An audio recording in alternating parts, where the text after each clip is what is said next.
Hayes stood in the observation deck of the Meridian Station and looked out at the flagship. The massive ship hung in space like a predator waiting to strike. Its hull was dark gray with sharp angles that seemed to cut through the void itself. Had commanded human ships for 15 years, but nothing compared to what he saw before him now. The message came through his comm device at 600 hours. Commander Hayes was needed in Conference Room 7 immediately. No explanation, no details, just an order. He made his way through the corridors of the neutral station. Other officers moved past him quickly, avoiding eye contact. Something was wrong. Could feel it in the way people moved, in the tension that hung in the air like smoke. Conference Room 7 was on the upper level. 2 guards stood outside the door. They were tall, almost 8 feet high, with gray skin that seemed to shift in the light. Their eyes were large and black without any white or color. Had seen before, but their appearance still made his stomach tighten. One of the guards moved aside and gestured for to enter. The message was clear: come inside. The room was cold. Knew this was intentional. They preferred their environments at temperatures that made humans uncomfortable. Inside, 6 sat at a long table. At the center sat a figure that recognized from intelligence reports. Commander, leader of the diplomatic delegation. Next to was a woman. She was, but something about her was different. Her skin was a lighter shade of gray, almost silver in some places. Her hair was long and dark, braided with thin metal threads that caught the light. She sat perfectly still, her hands folded on the table in front of her. Stood up when entered. This was unusual. They did not show respect to humans in this way. Captain Hayes said. His voice was deep and harsh, like rocks grinding together. You are the commander of human military forces in this region. It was a statement, not a question. Nodded and moved closer to the table. Our governments have been at peace for 5 years, continued. This peace has been good for both our peoples, but peace can be fragile. It needs something stronger to hold it in place. Waited. He had learned that they did not like being interrupted. Our government has made a proposal, said. We believe that the bond between our peoples should be made deeper, stronger. We believe that a union between a human leader and a of importance would show that our civilizations are truly committed to peace. Felt his stomach drop. He understood what was coming before said the words. We have chosen you, Captain Hayes, to enter into a marriage alliance with the woman you see here. Her name is. She is a member of the noble family. This union will be the first of its kind between our species. Looked at the woman named. She was watching him with those large black eyes. There was no expression on her face. She did not smile or frown. She simply looked at him as if she was examining a piece of equipment. I started to speak but raised his hand. Your government has already agreed to this union. You have been chosen because your records show you are a man of honor. You are skilled in military strategy. You are respected by your soldiers. These are qualities the government values. Wanted to argue. He wanted to refuse. But he knew what refusing would mean. It would damage the peace between their civilizations. It would make Earth look weak and ungrateful for the alliance. When asked. The ceremony will take place in 2 days, said. You will have time to prepare. Nodded slowly. His mind was working through the implications of what he had just heard. A marriage to an alien, a woman he had never met, a woman whose government was one of the most technologically advanced in the known galaxy. Stood up without being told to do so. She walked around the table toward. Her movements were smooth and precise, like a machine working exactly as designed. She stopped in front of him and extended her hand. I am, she said. Her voice was different from the other. It was softer, but there was something else underneath it, something that reminded of steel wrapped in silk. Took her hand. It was cool and smooth, not at all what he expected. There was strength in her grip, but she did not try to prove that strength to him. He said simply, tilted her head slightly, Yes, she said. I know your name, I know many things about you. Something in the way she said this made uncomfortable, but he did not pull his hand away. The next 2 days passed in a blur, was given new clothing for the ceremony. He was briefed on customs. He was told what words to say, what gestures to make. The ceremony itself was brief and formal. No emotion, no celebration, just words spoken in both human and languages and rings placed on their fingers. After the ceremony and were escorted to private quarters. The room was large, with windows that looked out at the stars. There was a bed, furniture, and a small kitchen area. Waited until the guards left the room. Then she turned to and smiled. The smile completely changed her face. It was warm and genuine, and it made realize that the woman he had just married was far more complicated than he had imagined. Well, she said, now that we are alone, I can finally tell you the truth. What they told you was not entirely accurate. Felt his muscles tighten. What truth? He asked. Smile grew wider. I am not a minor noble of the family. I am something far more important. In fact, I rule the entire civilization. The council you saw today answers to me. Commander does what I tell him to do. Stared at her in shock. That is not possible, he said. Oh, it is very possible, replied. And tonight I am going to tell you everything. Because you, Hayes, are now married to someone far more powerful than you could possibly imagine. Sat on the edge of the bed and tried to process what had just told him. Ruler of the entire civilization. All billion of them. It did not make sense. The council he had seen in that meeting room had treated with the same respect they had shown other. I do not believe you, said. It was a simple statement, but it was the only honest thing he could say. Moved to a wall panel and pressed her fingers against it. The panel lit up with blue light. Documents and images filled the screen. Saw names, charts, financial records, military deployments. Scrolled through them quickly, showing him evidence of her power. The government is built on deception, said. Our people believe they are ruled by a council of equals. They believe power is shared among many leaders. This is necessary for stability. Our civilization is aggressive by nature. We are driven to compete and fight for dominance. The only way to prevent endless war is to have one leader so powerful that everyone else knows resistance is impossible. Stood up and moved closer to the screen. So you are that leader, he said. I have been for 287 years, replied. Turned away from the screen. That is impossible. You do not look like you are older than 30. Live much longer than your species. I was born in 1701 of the calendar. You might say I am ancient by human standards, but age means nothing to me. What matters is power, and I have always maintained power. Moved to the window and looked out at the stars. Why would you marry me? He asked. Why would someone as powerful as you agree to this arrangement? Was quiet for a moment. When she spoke again, there was something different in her voice, something that sounded almost like honesty. Because I am tired, she said. 287 years of ruling a civilization where everyone fears you is extremely lonely. I make every decision. I approve every military action. I know about every conflict before it happens. I solve every problem, and I do this all alone. Turned to face her. You have advisors, you have the council. Yes, said, but they do not advise me. They simply obey me. There is a difference. When you rule completely, no one dares to question you. No one dares to suggest a different path. They only tell you what they think you want to hear.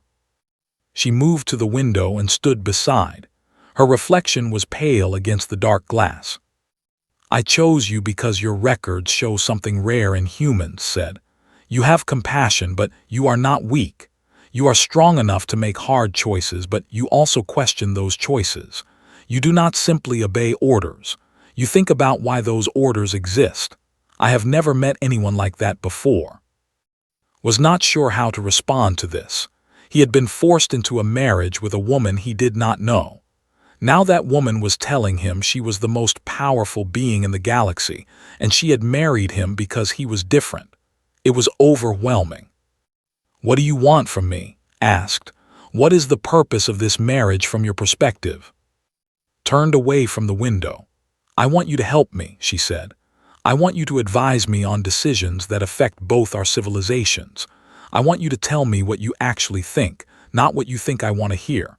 I want to know if my decisions are wise or foolish. Most of all, I want someone to genuinely care whether I succeed or fail as a leader." "That is a heavy responsibility," said. "Yes," agreed. "It is, which is why I am offering you a choice. You can return to Earth tomorrow.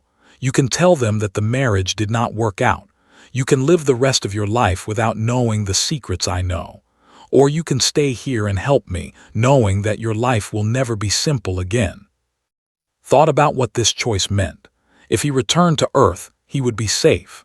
He would be able to return to his normal life, to commanding his ships and living among his own people. But if he stayed, he would be part of something larger than himself. He would be married to the most powerful woman in the galaxy. He would know secrets that could change the balance of power between civilizations. "I want to know more," said. "Before I make this choice, I need to understand what you are really asking of me. Tell me about the threats you mentioned. Tell me what dangers lurk that only you know about." Nodded as if she had expected this question. She moved back to the wall panel and brought up new information. These were not financial records or military deployments. These were images of ships, weapons, and star maps. "There is another civilization," said. "They are older than us, more advanced than us, and they are expanding toward our territories. The government does not know about them because I have kept this information classified. I could not risk panic among my people, but the threat is real and it is growing." She pointed to the map. "Within 10 years they will reach space. Within 20 years they will demand our surrender. I do not know if we can defeat them, but I know we cannot defeat them alone." Understood what she was really asking. She was asking him to stay because humanity needed to know about this threat. She was asking him to help prepare both civilizations for a war that might be coming. "If I stay," said, "what happens to our marriage?" Looked at him with those large black eyes. "Then we make it real," she said. "We become partners instead of strangers. We rule together instead of ruling alone." Extended his hand to her. "Then I will stay," he said. Took his hand. Her grip was firm and warm, and this time did not pull away. 3 weeks had passed since Ent's marriage. The Meridian Station had become their home as they worked to establish deeper connections between human and governments, had been given access to classified information. He had been briefed on military assets, diplomatic secrets, and the long-range plans that had developed over centuries. But not everyone approved of the arrangement. General Vex commanded the largest military fleet in space. He was a warrior first and a thinker second. For 200 years, Vex had served the government with absolute loyalty. He had never questioned rule directly, but he had always maintained distance from the seat of power. Now, watching a human walk around with access to classified military information pushed him past the limit of what he could accept. Vex called a secret meeting in one of the lower sections of the flagship. Commanders loyal to him attended, along with several members of the council who had grown concerned about its decision to trust the humans so completely. "She has given him access to information that could destroy us all," Vex said. His voice echoed in the small room. "The human knows about our war plans. He knows about our weakness in the southern quadrant. He knows about the fleet positions that protect the—" Commander Shen, one of the council members, spoke carefully. "The Supreme Matriarch has made her choice. We cannot question her judgment." "Can we not?" Vex turned on him. "She has ruled for nearly 3 centuries. Long rules can corrupt judgment. She is isolated. She has no one to answer to, and now she makes a decision that puts all of us at risk because she is lonely." The words hung in the air. No one had ever spoken about loneliness before. No one had ever implied that her judgment might be flawed. If we move against her, we move against the structure of everything the civilization is built on, another commander said. His name was, "There will be war." "There will be war anyway," Vex said. He pointed to a star chart on the table. "The human explorer ships are already moving toward space. They will soon discover our weaknesses. The human government will report back to their military. Earth will become a threat to us all. The only way to prevent this is to act now, before it is too late." Vex had no proof that the human explorers were a threat. He had only suspicion and fear, but fear was powerful. Fear could move armies. "What do you propose?" Shen asked. "We remove the human," Vex said simply.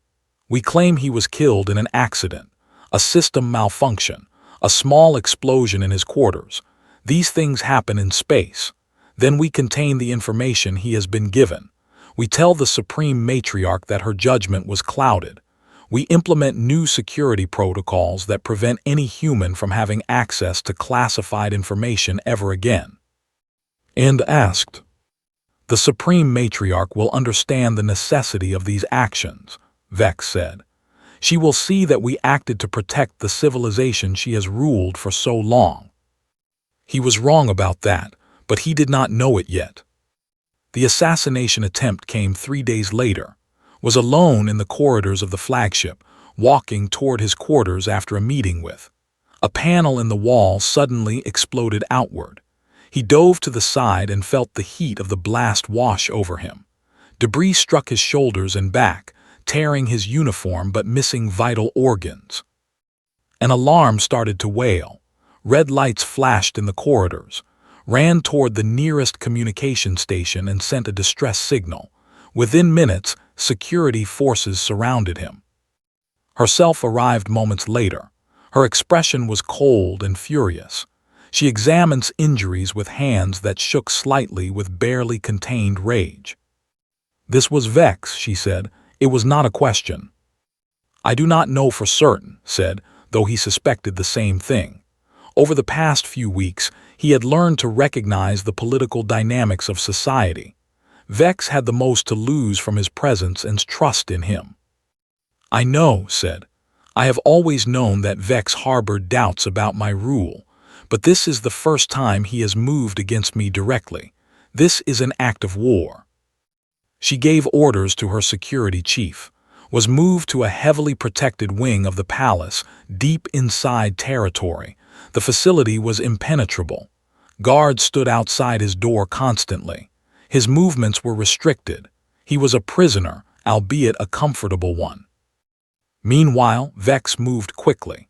He called for an emergency session of the council. He presented evidence of the assassination attempt, but he twisted the narrative. He claimed that had sabotaged the wall panel himself in order to create sympathy for his position. He claimed that was mentally unfit to rule because she had allowed herself to be manipulated by a human who was clearly planning to betray the civilization.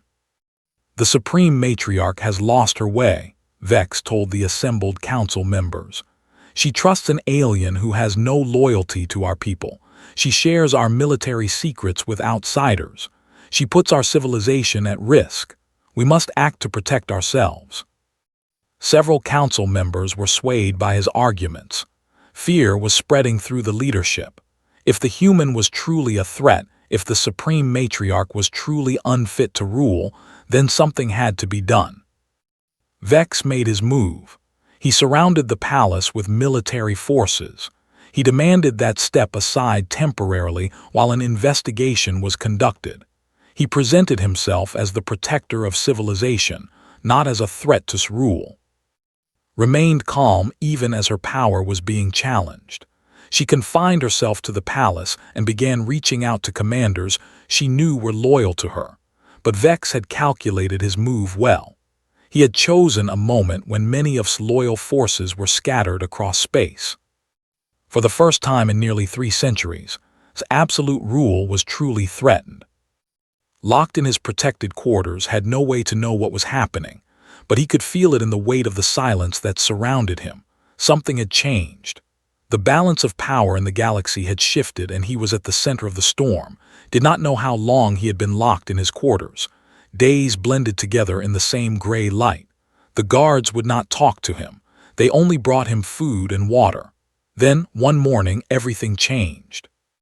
An alarm sounded throughout the palace, not the gentle alert system he had heard before, but a violent, urgent wailing. Then came the sound of explosions in the distance. Somewhere, war had begun. One of the guards opens door suddenly. "Come with me," the guard said. "The Supreme Matriarch has ordered your release. There is no time to explain." Followed the guard through corridors that were now filled with armed moving in coordinated patterns. He could hear weapons firing somewhere above them. They were under attack. The guard led him to a command center buried deep inside the palace, stood in front of a wall of screens showing military deployments across space.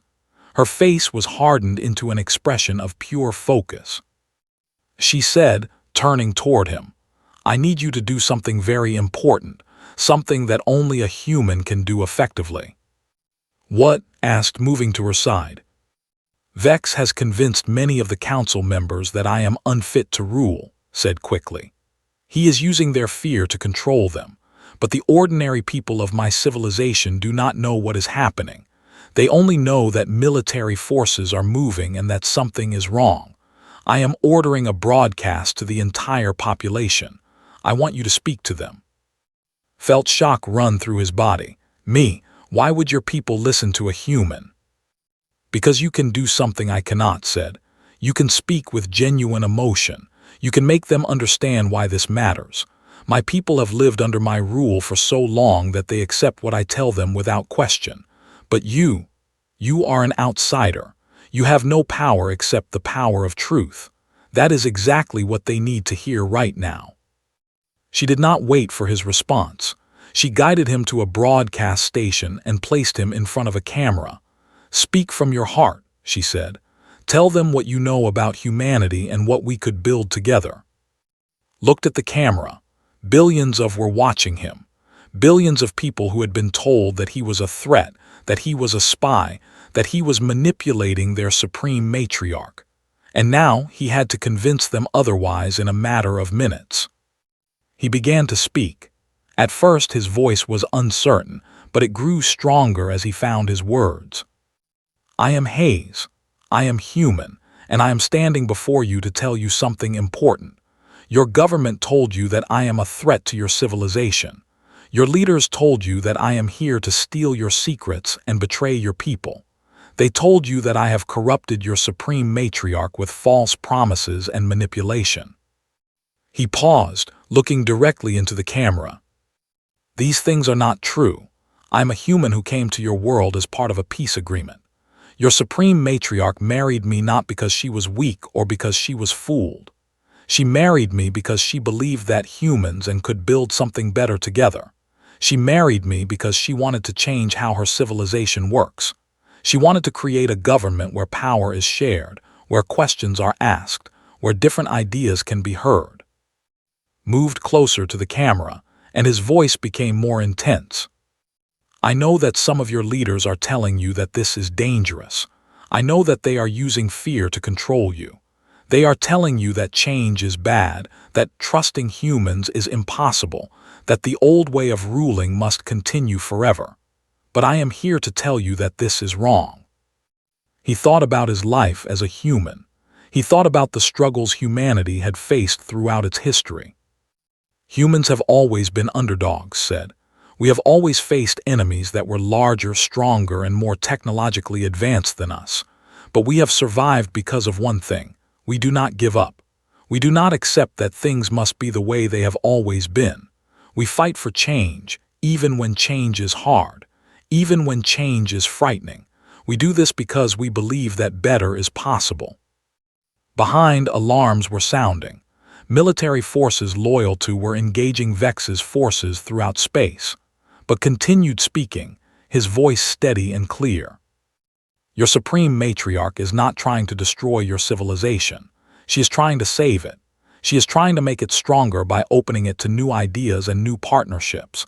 General Vex tells you that this is weakness, but I tell you that it is strength. True strength is not the ability to destroy your enemies. True strength is the ability to build something new with those who were once considered enemies. True strength is the courage to change when change is needed.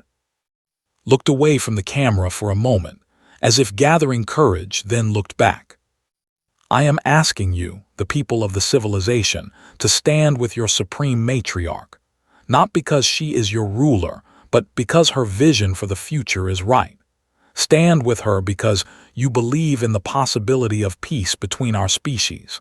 Stand with her because you are brave enough to try something new. The broadcast ended. Stepped away from the camera, his heart pounding in his chest. He did not know if his words had made any difference. He did not know if the people would listen to a human trying to convince them to change everything they believed. But in the hours that followed, something unexpected happened.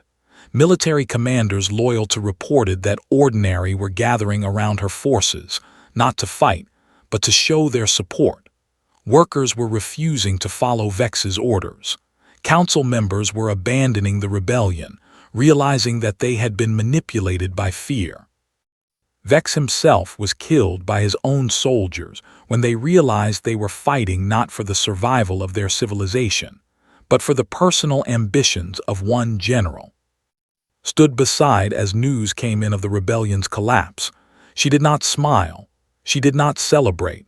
She only placed her hand on his shoulder and squeezed firmly. "You did what I could not do," she said simply. "You showed them that change was possible. You showed them that a human could care about their future as much as they do. You reminded them that compassion is a form of strength." Looked at her and understood something important. This was what had wanted all along. Not just a partner, but someone who could help her transform an entire civilization. He had done that with words instead of weapons, with truth instead of power. And in that moment, he realized that their marriage had become something far more important than either of them had imagined. 6 months had passed since the rebellion ended. The capital city had been rebuilt. The scars of conflict were still visible in some areas, but the atmosphere had changed. Where there had once been fear and suspicion, there was now the strange energy of a civilization transitioning from one way of being to another. Sat in her office, now called the advisory chamber instead of the throne room. The change was small but significant. Around her sat representatives from every major sector of society. There were military commanders, scientists, engineers, workers, and philosophers. All of them had voices that were now being heard. Stood at one of the windows, watching the city below. His role had evolved in ways he could never have anticipated. He was officially titled Consort Regent, a position that gave him authority to advise on all matters affecting human relations. But more importantly, he had become a symbol of the change that was happening throughout civilization. Younger looked at him differently now. They did not see him as a threat or as an alien who had corrupted their leader. They saw him as proof that their civilization could change, that peace between different species was possible, that strength could come from cooperation instead of domination. Concluded the meeting and dismissed the advisors. Once they were gone, she moved to stand beside at the window. "The scientific teams have made progress on the combined research project," she said. "They have already developed 3 new technologies using both human and knowledge. The results are beyond what either civilization could have achieved alone." "That is good," said. "Earth will be pleased to hear it." "I received a message from your government this morning," said. She pulled up a document on her communication device. "They are establishing a permanent embassy here. They are also sending cultural exchange teams. Your leaders have finally understood that this alliance is real and lasting." Had spent the past months working to help Earth's government understand the reality of the situation. At first, many of Earth's military leaders had been suspicious of his reports about his true nature. They feared that he had been compromised, that he was lying about his power and influence. But eventually, the evidence became impossible to deny. The military forces that had once seemed threatening were now actually protecting human interests in this region of space. "There is something else," said. She placed her hand on her abdomen. "Something I wanted to tell you privately before I inform the rest of the government." Felt understanding wash over him before she spoke the words. "You are going to have a child," he said. "Yes," confirmed. "A child born of two species, a combination of human and genetics. The medical teams have confirmed that the pregnancy is healthy. In 8 months, I will give birth to someone who represents the future that both of our civilizations are building together." Put his arm around her. For a moment, they both stood in silence, looking out at the city of 1 billion people who had begun to change the way they thought about their world. "Do you think it will work?" asked. "Do you think that what we are building will last?" "I do not know," said honestly. "Change is always fragile. There will be people who resist. There will be difficulties that we cannot anticipate. But I know that without trying, nothing will change. Without taking the risk, we will be trapped forever in the same patterns of fear and isolation." She turned to face him. "That is what you taught me, that humans are willing to take risks that no other species seems willing to take. You do not accept that things must remain the way they are. You believe in the possibility of transformation. Your entire species is built on that belief." "My species also believes in many foolish things," said. "We hurt each other. We wage wars over land and resources. We destroy our own world with carelessness and greed." "Yes," said. "That is also true, but you also believe that you can do better. You keep trying even when you fail. That is a form of strength that I had never truly understood before I met you." Over the following months, worked with Earth's government to establish deeper connections with society. Scientists from both worlds collaborated on projects that would have seemed impossible just a year before. Military forces that had once been positioned to attack each other now worked together to monitor threats in distant regions of space. Most importantly, began to gradually share power with her advisors. The government slowly became less of a dictatorship hidden behind council members and more of a true system of shared authority. It was a gradual process, and it was not always smooth. Some resisted the changes. Some wanted to return to the old ways of absolute rule, but the majority of the population supported the transformation. When the child was born, it was a daughter. They named her Arya, a name that worked equally well in human and languages. She had her mother's large black eyes but her father's lighter skin tone. She would grow up in a galaxy where humans were no longer enemies, where cooperation was not just possible but real. Stood in the medical facility and held his daughter for the first time, rested beside them, exhausted but smiling. He thought about how his life had changed in the course of a single year. He had been an ordinary military officer, commanding ships and following orders. Now he was the husband of the most powerful being in the galaxy, the father of a child who would represent the future of both their species. More importantly, he had helped to transform an entire civilization. He had shown a species ruled by fear and isolation that compassion and cooperation were forms of strength. He had shown them that change was possible, even when change seemed impossible. Years later, would write reports to Earth's government about what had happened in that region of space. He would describe how a marriage arranged for political reasons had become something far more meaningful. He would explain how a human who had been skeptical of his mission had ultimately helped reshape the destiny of 2 civilizations. But in that moment, holding his daughter and watching his wife rest peacefully, he did not think about reports or history. He thought about the future. He thought about the galaxy that his daughter would inherit, a galaxy where humans stood as partners instead of enemies. And he believed, with the absolute conviction that only a human could possess, that the best was yet to come.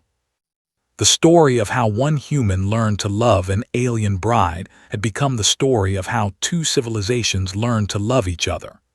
It was a story that would be told for generations, A reminder that transformation is always possible when we are willing to take the risk of trusting those who are different from us. That was the real strength of humanity, not its weapons or its technology, but its capacity to believe in the impossible and make it real.